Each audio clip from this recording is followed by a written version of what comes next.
Hello everyone, welcome to my YouTube channel English literature zone. आज के video में हम लोग थिएटर ऑफ एब्सर्ड को डिस्कस करेंगे। ये जो नोट्स हम रेडी किए हुए हैं वो 20 मार्क्स के लिए किए हुए हैं। आप अपने मार्क्स के अकॉर्डिंग नोट्स को छोटा बड़ा कर सकते हो, या फिर थिएटर ऑफ एब्सर्ड से ढेर सारा टाइप का क्वेश्चन पूछा जाता है, जैसे कि कैरेक्टरिस्टिक ऑफ एब्सर्ड प्ले पूछा जाता है, कैरेक्टरिस्टिक ऑफ एब्सर्डिस्ट ड्रामा पूछा जाता है, explain the tradition of absurdist play. तो सारा आंसर अलग अलग होगा, थोड़ा सा मतलब पैटर्न चेंज होता है आंसर का, बट आपको इसी वीडियो में सारा आंसर मिल जाएगा। तो वो अगर पैटर्न आप चेंज करके लिखते हो, जैसा क्वेश्चन पूछा उस according to the point answer लिखते हो ना, तो आपके लिए बेस्ट रहेगा। इससे आपको 75% प्लस मार्क्स आएगा। ठीक है, तो ये चीज़ बस ध्यान में रखना। बाकी एब्सर्डिस्ट प्ले या एब्सर्ड थिएटर से रिलेटेड सारा क्वेश्चन का आंसर आपको इसी वीडियो में मिल जाएगा। तो शुरू करते हैं वीडियो जो है काफ़ी इजी लैंग्वेज में होगा। अगर आपको ये समझ में आ जाता है, आपके लिए हेल्पफुल रहता है ना, तो आप लोग वीडियो को लाइक करना, चैनल को सब्सक्राइब करना और कमेंट करके बताना वीडियो आपको कैसा लगा। वीडियो से रिलेटेड कोई डाउट है, कुछ समझ में नहीं आ रहा है, कुछ प्रॉब्लम है, तो आप इंस्टाग्राम पे मैसेज कर सकते हो। ये नोट्स चाहिए तो आप टेलीग्राम ग्रुप ज्वाइन कर सकते हो। इंस्टाग्राम का लिंक और टेलीग्राम का लिंक दोनों आपको इस वीडियो के डिस्क्रिप्शन बॉक्स में मिल जाएगा और चैनल के अबाउट वाले सेक्शन में मिल जाएगा। तो शुरू करते हैं। सबसे पहले हम इंट्रोडक्शन मेंशन किए हुए हैं, मतलब इस तरीके से हम 6-7 पॉइंट डिस्कस किए हुए हैं इस वाले वीडियो में, जो कि आप आगे देखोगे। तो इंट्रोडक्शन में है, the term theatre of absurd is first derived by Albert Camus. ये जो टर्म है, ये जो पद है थिएटर ऑफ एब्सर्ड, ये फर्स्ट यूज किया गया या व्युत्पन्न किया गया एल्बर्ट कैम्यूस के द्वारा इन एन एसे, एक एसे में, द मिथ ऑफ सिसिफस में 1942 में। इन विच, जिसमें कि he derive the philosophy of absurd, जिसमें कि वो एब्सर्ड के नेचर के बारे में, रियलिटी के बारे में बात करते हैं। ठीक है, मतलब उसकी खोज किए हुए हैं। अकॉर्डिंग टू कैम्यूस के अनुसार, दिस फिलोसफी सेज, ये फिलोसफी कहती है, man is trying to pursue the meaning of life, कि मनुष्य जो है ना जीवन का अर्थ जानने का प्रयास कर रहा है। And this pursuance has no meaning in its own, और ये जो कोशिश कर रहा है ना मनुष्य जीवन का अर्थ जानने का, उसका खुद में ही कोई मीनिंग नहीं है इस कोशिश का। So the man quest for the existence, इसलिए जो इंसान की खोज है अस्तित्व के लिए, and to drive meaning for life, और जीवन का अर्थ निकालने के लिए, इज मीनिंगलेस, वो खोज ही मीनिंगलेस है, and is of no use, और इसका कोई यूज भी नहीं है। इस तरीके से जो है एल्बर्ट कैम्यूस मतलब एब्सर्ड के फिलॉसफी को एक्सप्लेन करते हैं। अब आगे है लेटर इन 1961, बाद में 1961 में, this term is coined by Martin Esslin. Martin Esslin के द्वारा इस टर्म पे मुहर लगाई गई, मतलब 1961 में ये टर्म ज़्यादा फेमस हुआ in his book theatre of absurd, उनके बुक थिएटर ऑफ एब्सर्ड से। ठीक है, मोस्टली जो है आपको बहुत सारे नोट्स में, वीडियोज़ में ये यहाँ से मिलेगा कि पहली बार ये मार्टिन एशलिन के द्वारा ये टर्म यूज़ किया गया था उनके बुक थिएटर ऑफ एब्सर्ड में। बट ये याद रखना कि 1942 में एल्बर्ट कैम्यूस इस वर्ड को यूज़ कर रखे हैं, इस पद को, और बाद में 1961 में थिएटर ऑफ एब्सर्ड में मार्टिन एशलिन भी कर रखे हैं। अब आगे है, it is a literary movement, यह एक साहित्यिक आंदोलन है। Begin from a group of dramatist, जो कि शुरू हुआ एक ड्रामाटिस्ट के समूह से, around 1950s and continue till 1980s, जो कि शुरू हुआ कुछ ड्रामाटिस्ट के ग्रुप से 1950 से और कंटिन्यू रहा 1980s तक। It was the death of Samuel Beckett, ये सैमुअल बैकेट की मृत्यु थी इन 1989 में। Who mark the end of this movement, जो इस आंदोलन को खत्म करती है, मतलब एब्सर्डिस्ट प्ले वाला जो है वो एरा खत्म हो जाता है सैमुअल बैकेट की मृत्यु के बाद। This literary movement is spread across America and other European countries during 1950s to 1960s। ये जो साहित्यिक मूवमेंट है ये फैला अमेरिका, मतलब पूरे अमेरिका में, और उसके बाद दूसरे यूरोपियन कंट्रीज़ में 1950 से लेकर 1960 के दौरान। इट इज़ द मूवमेंट, ये आंदोलन है, अंडर विच, जिसके अंदर simply express the thought of human existence and has no meaning और पर्पस। सिंपली इस थॉट को एक्सप्रेस किया गया है कि ह्यूमन एग्जिस्टेंस का ना कोई मीनिंग या फिर पर्पस नहीं है, इंसान के अस्तित्व का कोई मीनिंग या उद्देश्य नहीं है। इन इट, इसमें play right also discuss the change behaviour of human beings. तो यहाँ पे आप प्ले राइट के बदले ड्रामाटिस्ट भी यूज़ कर सकते हो, अगर क्वेश्चन में आपके ड्रामाटिस्ट या ड्रामा के बारे में पूछ रहा है तो इसमें ना जो प्ले राइट होते थे ना, वो इंसान का बिहेवियर में जो बदलाव आया ना उसके बारे में डिस्कस करते हैं। विच दे saw इन सराउंडिंग्स, जो कि वो देखते थे अपने सराउंडिंग्स में, अपने चारों ओर। Because of the impact of world war, और ये इंसान के बिहेवियर में चेंज क्यों आया था, वर्ल्ड वॉर के इम्पैक्ट की वजह से, वर्ल्ड वॉर 2 के इम्पैक्ट की वजह से। वर्ल्ड वॉर 2 का जो असर रहा ना, मतलब उस टाइम इतना ज़्यादा मतलब क्योटिक सिचुएशन था, अराजकता फैली हुई थी हर तरफ, मार काट, तो उससे जो इंसान के बिहेवियर में चेंज आया ना, वो भी डिस्कस किया गया है थिएटर ऑफ एब्सर्ड में। अब आगे है definition of the theatre of absurd. Theatre of absurd के डेफिनेशन को डिस्कस किए हुए हैं Merriam Webster dictionary. Merriam Webster dictionary शायद एक अमेरिकन पब्लिशिंग कंपनी है जो कि बुक आर्टिकल पब्लिश करती है। वो जो द थिएटर ऑफ टेम को डिफाइन करती है, इस अकॉर्डिंग करती है कि theatre that seeks to represent the absurdity of human existence. मतलब थिएटर एक ऐसा थिएटर बताया गया है थिएटर ऑफ एब्सर्ड को जिसमें ना रिप्रेजेंट किया जाता है ह्यूमन एग्जिस्टेंस के बेतुकापन को इन ए मीनिंगलेस यूनिवर्स, इस अर्थहीन ब्रह्मांड में, बाय बिजियर और फैंटेस्टिक मीन्स, मतलब चाहे वो बिजियर इट मीन्स विचित्र तरीका से हो या शानदार तरीका से हो, तो मतलब दोनों तरीके से ह्यूमन एग्जिस्टेंस के बेतुकापन को डिस्कस किया गया है थिएटर ऑफ एब्सर्ड में, ये मरियम वेबस्टर डिक्शनरी के डेफिनेशन के अकॉर्डिंग। अब आगे history of the theatre of absurd की थिएटर ऑफ एब्सर्ड कैसे आया वो पढ़ते हैं इतिहास में। ये जो पॉइंट है ना वो आप तभी डिस्कस करोगे आपको जब लॉन्ग क्वेश्चन आया या स्पेशली आपको ग्रोथ पूछ रहा है थिएटर ऑफ एब्सर्ड का या फिर एब्सर्डिस्ट प्ले का, तभी आपको ये वाला पॉइंट डिस्कस करना है। This movement influence by existentialism. ये मूवमेंट जो प्रभावित है ना वो एग्जिस्टेंटियलिज्म से प्रभावित है। एग्जिस्टेंटियलिज्म क्या होता है ना कि इसमें मतलब हर इंसान के डेवलपमेंट पे, हर इंसान को फ्री रहने का ऐसा मतलब एक अधिकार है, इस तरह की बातें की गई थी। तो ये जो मूवमेंट था थिएटर ऑफ एब्सर्ड वो भी इसी से प्रभावित था। Begin in the form of experimental theatre, और ये शुरू होता है एक्सपेरिमेंटल थिएटर के फॉर्म में इन पेरिस में, एंड रिजल्टेंटली और परिणाम स्वरूप the spread of the absurd form in other country, और पेरिस से शुरू हुआ और फिर इसके परिणाम स्वरूप क्या हुआ, ये दूसरे कंट्रीज में भी फैला। Absurdist play they are written in French. Starting में जो एब्सर्डिस्ट प्ले होते थे ना वो फ्रेंच में लिखे जाते थे। Absurd elements first came into existence after the rise of Greek drama in the plays of Aristophanes. तो एरिस्टोफेंस के नाटकों में जब ग्रीक प्लेज का, ग्रीक नाटक का उदय हुआ उसके बाद जो है एब्सर्ड एलिमेंट्स एग्जिस्टेंस में आया, अस्तित्व में आया इन the form of wild humour. Wild humour it means जंगली हास्य के रूप में, एंड बुफनरी ऑफ ओल्ड कॉमेडी, और ओल्ड कॉमेडी के पुराने हास्य के तमाशे के रूप में, मस्खरेपन के रूप में ये अस्तित्व में आया। अब आगे है then morality plays of the middle age की मिडिल एज में जो मोरालिटी प्लेस आया can also be called a precursors of the theatre of absurd. उसको भी थिएटर ऑफ एब्सर्ड का प्रिकर्सर्स कहा जाता है। इन 19th सेंचुरी, अब 19th सेंचुरी या फिर मॉडर्न एज में इब्सन एंड स्टीनबर्ग जिनका कि पूरा नाम अगस्ट स्टीनबर्ग है और ये हेनरिक इब्सन है, also included some elements of the absurd theatre in their play. ये दोनों एब्सर्ड प्ले का कुछ एलिमेंट अपने प्लेज में शामिल करते हैं। But real precursors of the present theatre of absurd, लेकिन प्रेजेंट थिएटर ऑफ एब्सर्ड के जो रियल प्रिकर्सर्स हैं, अग्रदूत है, is Alfred Jarry's play Ubu Roi. Alfred Jarry का प्ले उबू रॉय है जिसका की अर्थ होता है पहला रॉय। वर्ल्ड वॉर 2 जो हुआ finally brought the theatre of absurd to life, मतलब ये फाइनली अस्तित्व में लाता है, जीवन लाता है थिएटर ऑफ एब्सर्ड में, बिकॉज क्योंकि the chaotic atmosphere during that time, कि उस टाइम जो क्योटिक सिचुएशन रहा, जो अराजकता वाला सिचुएशन रहा, वॉज कंपेलिंग देम, वो फोर्स करता है मनुष्य को, लोगों को, to think about their absurd existence, की वो लोग अपने एब्सर्ड एग्जिस्टेंस इट मीन्स अपने निरर्थक एग्जिस्टेंस को लेके, अस्तित्व को लेके सोचे। अब आगे हैं features and characteristic of theatre of absurd. तो फीचर्स तो आपको कोई भी क्वेश्चन आए मेंशन करना ही है। अगर स्पेसिफिक फीचर्स नहीं पूछा, कोई और क्वेश्चन पूछा ना, तो ये शॉर्ट वाला डिस्कस करना है, ये point wise features characteristic discuss करना है। यहाँ थिएटर ऑफ एब्सर्ड के बदले भी यूज़ करोगे आप अपने क्वेश्चन के अकॉर्डिंग जो है हेडिंग, कि अगर आपको features and characteristic of absurd drama लिख सकते हो, theatre and features and characteristic of absurd play लिख सकते हो, जैसा क्वेश्चन पूछा है वैसा लिखना। अब आगे absence of a real story और प्लॉट, की रियल स्टोरी और प्लॉट ना अनुपस्थित होता था थिएटर ऑफ एब्सर्ड से, मतलब बहुत अच्छा स्टोरी नहीं यूज़ किया जाता था थिएटर ऑफ एब्सर्ड वाले प्ले में।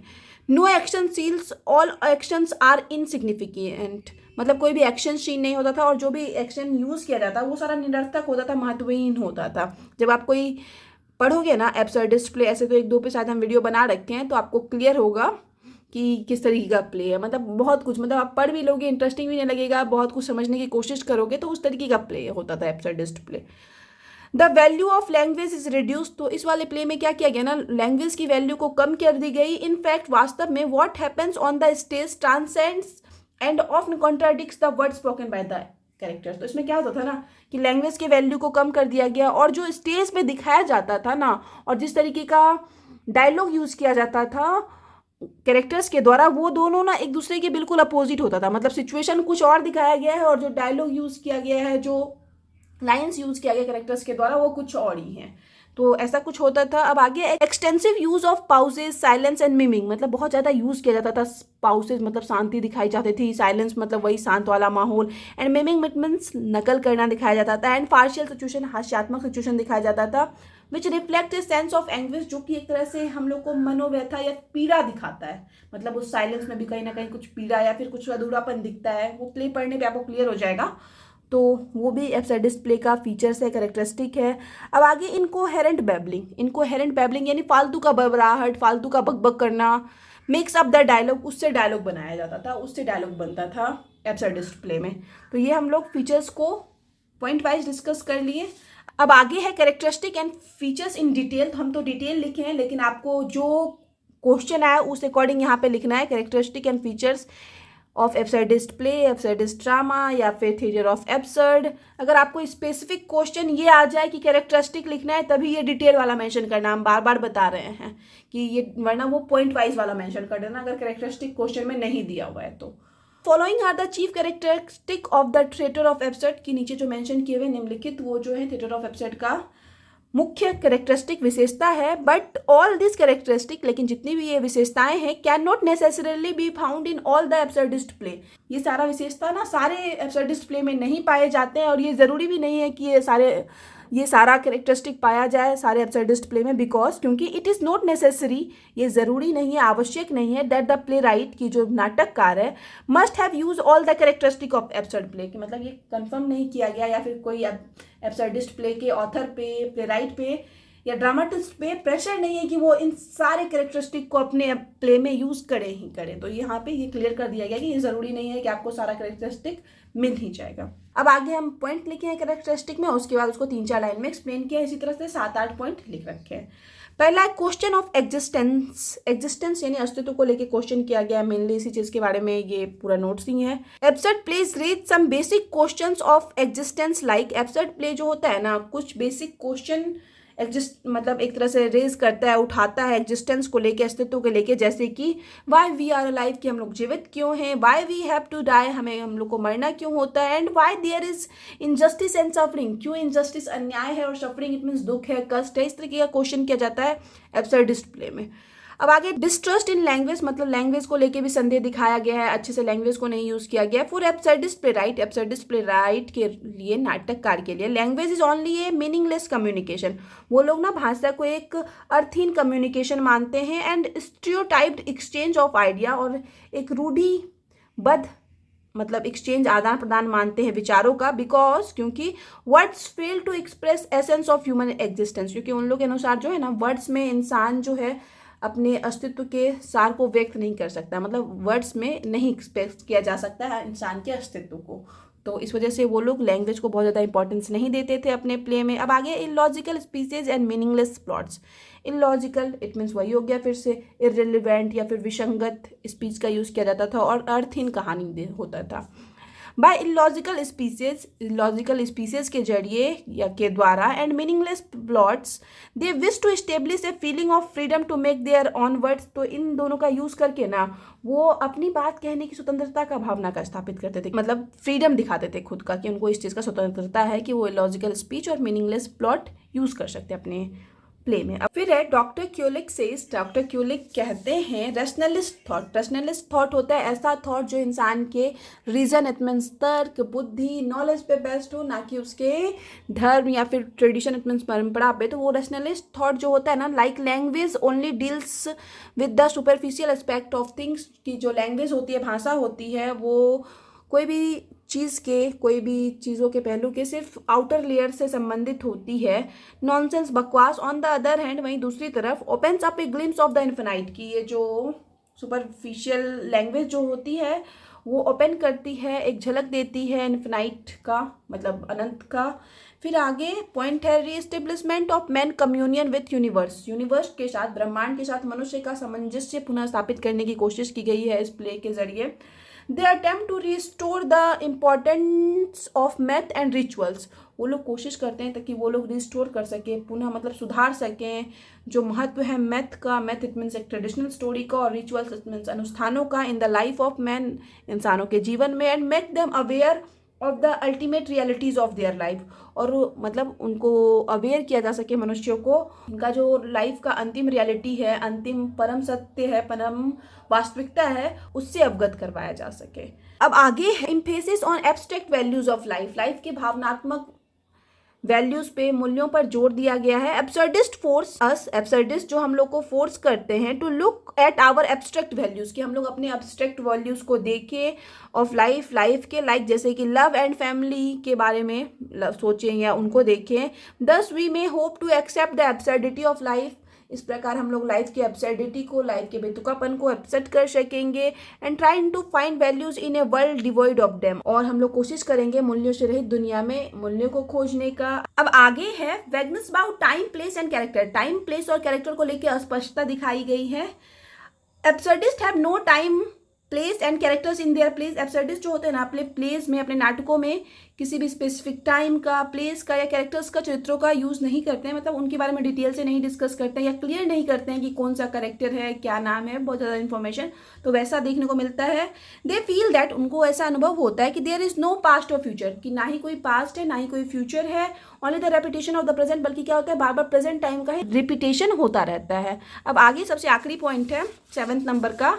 फिर से हम आपको बता रहे हैं कि एग्जाम में स्पेसिफिक क्वेश्चन आ जाए कैरेक्टरिस्टिक ऑफ एब्सर्डिस्ट ड्रामा, तभी ये सारा पॉइंट आपको डिटेल में डिस्कस करना है, वरना सिर्फ आप पॉइंट वाइज लिखोगे, डिटेल में डिस्कस नहीं करोगे। Lack of communication amid character, characters के बीच ना कम्युनिकेशन की कमी दिखाई गई है, मतलब कैरेक्टर्स को आपस में बात करते हुए नहीं दिखाया गया है।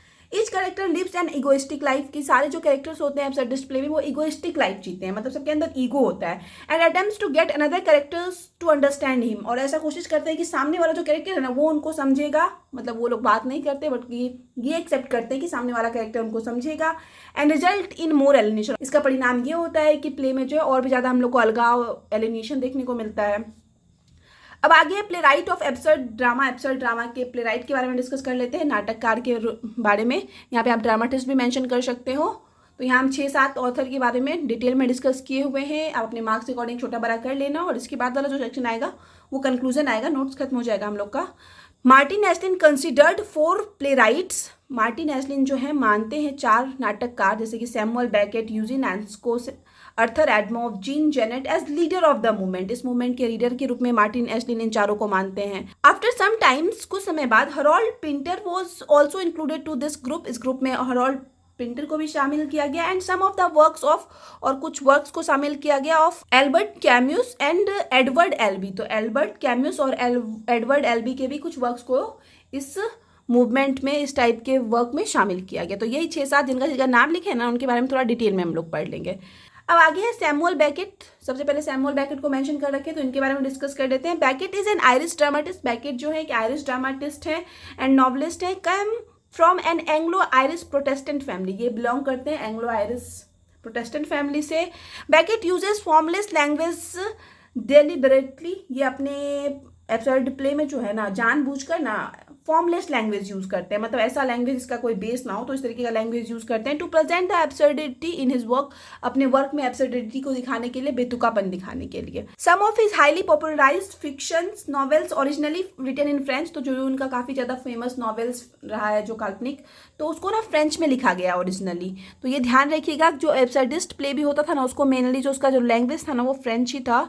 स्कोर्ड सक्सेस ऑफ मर्फी, और जिसको सफलता मिली उसमें से कौन कौन है, मर्फी है, मॉली एंड वॉट है, और उसके बाद अंत में और एक मेंशन कर दीजिएगा एंड लगा के, मोर प्रिक्स देन किक्स। ये भी काफ़ी फेमस वर्क है सैमुअल बेकेट का। उसके बाद है हिज मास्टरपीस इन ड्रामा, उनका जो मास्टरपीस है ड्रामा में, इज वेटिंग फॉर गॉडेट। सबसे फेमस वर्क है, एब्सर्ड प्ले का काफ़ी अच्छा उदाहरण है वेटिंग फॉर गॉडेट। इस पर हम वीडियो भी अपलोड कर रखे हैं, इसके समरी पे जब आप देखोगे तो आपको समझ में आ जाएगा कि एब्सर्ड प्ले क्या होता था, मतलब क्लियर ही नहीं हो पाएगा एट द एंड तक क्या समझाने की कोशिश की गई है। तो बहुत कुछ, मतलब कभी लगेगा क्या कि जो कैरेक्टर्स हैं उनके माइंड के बारे में या फिर उनके कुछ सिचुएशन को समझाने की कोशिश की गई है, तो ये आप जब इसका समरी देखोगे ना समझ में आ जाएगा। तो इनका सबसे ज़्यादा फेमस वर्क वही है, वेटिंग फॉर गॉडेट है। Is the English version of the French play, जो कि एक इंग्लिश वर्जन है फ्रेंच प्ले एंड अटेंडेंट गॉडेट का। अब आगे है Beckett also wrote a monologue. Beckett जो है एक मोनोलॉग भी लिख रखे हैं जिसका नाम है Krapp's last tape, in which Krapp attempt to capture the greatness of earlier days, जिसमें कि दिखाया गया कि क्रैप नाम का कैरेक्टर है जो अपने अर्लियर डेज को, पुराने डेज को फिर से रिकैप्चर करने की कोशिश कर रहा है, फिर से मतलब याद करता है by listening to recording of days when he was young. और कैसे याद करता है? उन दिनों की रिकॉर्डिंग सुनकर जब वो यंग था। ठीक है, आप ये वाला चाहो तो नहीं भी मेंशन कर सकते हो ये वाला लाइन, क्योंकि मेनली जो हम लोग एब्सर्डिस्ट प्ले के बारे में डिस्कस कर रहे हैं, तो लेकिन ऑब्जेक्टिव के पॉइंट ऑफ व्यू से ध्यान रखना। ये है Eugene Ionesco. Ionesco is a Romanian French dramatist, ये रोमानियन फ्रेंच ड्रामाटिस्ट है, राइट इन फ्रेंच, ये भी फ्रेंच में लिखते थे। Eugene Ionesco is a central figure in this genre, इस जॉनरा के, इस शैली के प्रमुख फिगर थे, and the foremost figure of the French avant garde theatre, और फोरमोस्ट फिगर है मतलब काफ़ी प्रसिद्ध फिगर रहे हैं फ्रेंच एवेंट ग्रेड थिएटर के। His pledge basically focus on criticising the meaningless existence of human beings, उनके प्लेज में मेनली फोकस किया जाता था, मेनली दिखाया जाता था कि वो क्रिटिसाइज करते हैं मीनिंगलेस एग्जिस्टेंस, मतलब जो अर्थहीन एग्जिस्टेंस है, अर्थहीन प्रेजेंस है ह्यूमन बींग्स का, इंसान का, उसको क्रिटिसाइज करते हैं, while offering a subtle solution to change the situation, और इस सिचुएशन को चेंज करने के लिए एक सूक्ष्म सॉल्यूशन भी देते हैं अपने प्लेज में। इन राइनासोरस, राइनासोरस जो कि काफ़ी फेमस वर्क है यूजीन आयंस्को का, तो Ionesco tries to build a hope in the end of the play, end of the play के अंत में वो एक होप जगाने की, होप बिल्ड करने की कोशिश करते हैं बाय मेकिंग बेरेंजर द प्रोटैगनिस्ट, जिसमें कि मतलब कोशिश करते हैं, द प्रोटैगनिस्ट है उस प्ले का Berenger, to stick to his human self, कि वो अपनी इंसानियत के साथ स्टिक रहे, जुड़ा रहे, and not follow the mass movement, और मास मूवमेंट को फॉलो नहीं करे, मतलब जो पूरा समूह कर रहे हैं ना उसको वो फॉलो ना करे। वो जो प्रोटैगनिस्ट है ब्रेंजो, वो अपनी इंसानियत या जो अपने अंदर इंसानियत है ना उससे जुड़ा रहे। अब आगे हिज फेमस वर्क्स आर, उनका जो फेमस वर्क है वो है the ball prima, the lesson, the chair, an absurdist tragic farce, the chair को एन एब्सर्डिस्ट ट्रेजिक फार्स कहा जाता है, ये ध्यान रखिएगा, काफ़ी फेमस वर्क है, इस पर भी हम वीडियो अपलोड कर रखे हैं। उसके बाद है the killer, rhinoceros, the victim of duty, the ball prima, ये फिर से बॉल प्रीमा फिर से आ गया, स्टार्टिंग में भी हम मेंशन किए थे। How to get rid of it, and Macbeth, written during the cold war, Macbeth को जो लिखा गया वो कोल्ड वॉर के दौरान लिखा गया। कोल्ड वॉर जो है अमेरिका और रूस के बीच लड़ा गया था, ठीक है, तनाव वाली स्थिति पैदा हो गई थी, तो उसी टाइम लिखा गया। The chairs and the lesson, the chair और जो द लेसन है, are the most notable work of Ionesco, ये दोनों जो वर्क आयंस्को का काफ़ी फेमस वर्क रहा है। अब आगे अर्थर एडमॉव के बारे में पढ़ लेते हैं। Arthur Adamov, he was a Russian born dramatist, वो एक रशियन मतलब रूस में पैदा हुए ड्रामाटिस्ट थे, हु लिव्ड इन फ्रांस, जो कि फ्रांस में रहते हैं, एंड रोट इन फ्रेंच, और लिखते भी फ्रेंच में। हम बार बार बता रहे हैं कि वो जो एब्सर्डिस्ट ड्रामा मेनली जो उसका लैंग्वेज होता था ना वो फ्रेंच में ही लिखा होता था। Adamov has written an autobiographical volume, एक ऑटोबायोग्राफिकल वॉल्यूम एल नाम से लिख रखे हैं, where he for the first express the deep sense of alienation, जहाँ पे वो पहली बार एक्सप्रेस करने की कोशिश करते हैं एलिनेशन के उस डीप सेंस को, डीप मतलब जो इंसान फील करता है अलगाव के उस सेंस को एक्सप्रेस करने की कोशिश करते हैं। One of the significant feature of the theatre of absurd, जो कि थिएटर ऑफ एब्सर्ड का वन ऑफ द महत्वपूर्ण फीचर्स है, विशेषता है। Some of his famous plays are, उनका कुछ फेमस प्लेज है जिसका नाम है La Parodie, Professor Taranne, Le Ping Pong, and Printemps 71, ये सारा लगभग फ्रेंच नाम है। तो इस तरीके का प्ले जो है अर्थर एडमॉव लिख रखे हैं। अब है Jean Genet, a famous French novelist, dramatist and poet, ये भी एक फेमस फ्रेंच नॉवलिस्ट, ड्रामाटिस्ट और पोएट है। Genet's contribution can be classify both as an absurdist dramatist, and Genet के कॉन्ट्रीब्यूशन को जो अपना योगदान दिया उसको दोनों के रूप में जाना जा सकता है, एक एब्सर्डिस्ट ड्रामाटिस्ट के रूप में, and as a follower of art, एक आर्ट के फॉलोअर के रूप में, एंड इन्हें हिज रिचुअलिस्टिक, और उसके रिचुअलिस्टिक अनुष्ठानों के फॉलोअर के रूप में थिएटर ऑफ क्रुएलिटी। ठीक है, तो दो चीज़ के लिए जानी जाती है, तो थिएटर ऑफ एब्सर्ड के लिए तो जीन जेनेट जाने ही जाती थी, और थिएटर ऑफ क्रुएलिटी करके है तो उसके लिए भी जानी जाती थी। इस वेरी फेमस प्लेज आर, उनका जो काफ़ी फेमस नाटक रहा है वो है death watch, the maids, the balcony, the blacks, and the screens. ठीक है, ये सारा जो है जीन जेनेट का काफ़ी फेमस वर्क है। अब आगे हेरोल्ड पिंटर के बारे में। Pinter was a great English playwright, screenwriter, director, actor, and a Nobel prize winner for literature in 2005। Pinter जो थे एक महान नाटककार, स्क्रीन राइटर, डायरेक्टर, एक्टर और नोबेल प्राइज विनर थे, जिनको कि लिटरेचर के लिए नोबेल प्राइज मिला 2005 में। Harold Pinter became the most influential modern British dramatist, ये काफ़ी ज़्यादा प्रभावशाली ब्रिटिश ड्रामाटिस्ट भी बन गए। His writing career continued more than 50 years, मतलब 50 ईयर्स से भी ज़्यादा तक इनका जो है राइटिंग करियर कंटिन्यू रहा, 50 साल से भी ज़्यादा ये लिखते रहे। His early works we are described by critics as comedy of manners. तो इनके स्टार्टिंग के वर्क को ना क्रिटिक्स के द्वारा, आलोचकों के द्वारा कॉमेडी ऑफ मैनन्स के रूप में डिस्क्राइब किया गया। His first full length play is, इनका पहला फुल लेंथ प्ले था द बर्थडे पार्टी, जिनको कि 1958 में लिखा गया। काफ़ी फेमस प्ले है और बहुत सारे यूनिवर्सिटीज़ के सिलेबस में भी है। Ran for 3 nights in London, जो कि 3 रात तक कंटिन्यू लंदन में चला। It later made a strong impression on television, बाद में ये मतलब अपना काफ़ी अच्छा छाप छोड़ा टेलीविजन पे भी। एंड वॉज सक्सेसफुली रीस्टेज्ड इन 1964, इसको दोबारा फिर स्टेज पे परफॉर्म किया गया 1964 में। Pinter's other most famous works are, उनका भी और भी जो फेमस वर्क्स है वो है the room, the Homecoming, Homecoming भी काफ़ी फेमस है, इस पर रिक्वेस्ट भी आ रखा है वीडियो बनाने के लिए। Betrayal, some of his one act play, उसके बाद जो उनका वन एक्ट प्ले है जैसे कि the dumb writer, slight act, the collection and the lover has been produced in the theatre, इन सबको थिएटर में प्रोड्यूस करवाया गया और ये सारा वन एक्ट प्ले था। अब आगे हम लोग एल्बर्ट कैम्यूस के बारे में पढ़ लेते हैं। Camus was an Algerian and French philosopher. Camus जो थे एक अल्जीरियन और फ्रेंच फिलोसोफर थे। He was the youngest writer who won Nobel prize in literature, ये सबसे यंगेस्ट राइटर, यानी बहुत कम एज में इनको लिटरेचर के लिए नोबेल प्राइज मिल गया। His philosophical work came out as absurdism, मतलब इनका फिलोसफिकल वर्क जो सामने आता है ना वो एब्सर्डिज्म के रूप में, बेतुकेपन के नाटक के रूप में सामने आता है। हिज एसे, उनका जो एसे है the rebels deals with both, वो दोनों से संबंधित है, the metaphysical and the historical development of rebellion and revolution. तो जो रेबल इनका प्ले है वो मेटाफिजिकल और हिस्टोरिकल, ऐतिहासिक विकास से संबंधित है। रेबेलियन इट मीन्स विद्रोही के, एंड रिवॉल्यूशन इट मीन्स विद्रोह के, in societies specially in western Europe. Societies it means विशेष रूप से पश्चिमी यूरोप के समाज में जो है से संबंधित ये रेबेलियन प्ले है, जो कि वहाँ के हिस्टोरिकल और मेटाफिजिकल डेवलपमेंट से रिलेटेड है। अब आगे द मैथ ऑफ सिसिफस जो है, जो कि हम स्टार्टिंग में भी डिस्क्राइब किए हैं, 1942 में इसको पहली बार डिस्कस किया गया। एन एसे बाय कैम्यूस, ये एक एसे है कैम्यूस के द्वारा, where he describe meaningless things, जिसमें कि वो मीनिंगलेस थिंग्स के बारे में डिस्कस कर रखे हैं, हैपनिंग अराउंड है, जो कि उनके चारों ओर घटित हो रहा था। अब आगे है through the concept of absurdism, और वो उसको डिस्क्राइब किस तरीके से किया, एब्सर्डिज्म के कॉन्सेप्ट के जरिए। And so this absurdist concept, और इस वजह से जो है ये absurdist concept was first time seen his work, ये वाला एब्सर्डिस्ट कॉन्सेप्ट जो है पहली बार उनके वर्क में हम लोग को देखने को मिला। अब आगे हम लोग एडवर्ड एल्वी के बारे में पढ़ लेते हैं। Edward Albee is American playwright, ये एक अमेरिकन प्ले राइट थे, related to theatre of absurd, और थिएटर ऑफ एब्सर्ड से संबंधित है। He is known for his works, वो अपने वर्क्स के लिए जाने जाते थे। Written as one act play, जिसको कि वन एक्ट प्ले के रूप में लिखा गया था, सच है जैसे कि द जूज स्टोरी, काफ़ी फेमस प्ले है ये। The sandbox, the American dream, ये सब वन एक्ट प्ले है जो उनका काफ़ी फेमस हुआ है। His first full length play, उनका जो पहला फर्स्ट फुल लेंथ प्ले था वो था who's afraid of Virginia Woolf, शायद इस टॉपिक का भी हम नोट्स तो बना रखे हैं। He won Pulitzer prize for 3 works, उनको अपने 3 वर्क्स के लिए पुलिट्जर प्राइज मिला। ए डेलिकेट बैलेंस के लिए, टॉल वुमेन के लिए, एंड सीस्केप के लिए। Written in form of drama, जिसको कि ड्रामा के फॉर्म में लिखा गया है।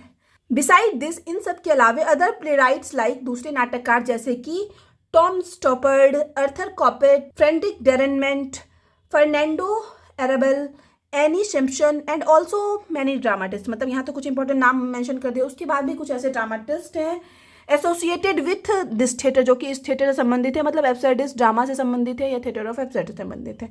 अब आगे हम लोग कंक्लूजन देख लेते हैं, कंक्लूजन के बाद नोट्स खत्म हो जाएगा, ये छोटा ही हम रखे हैं।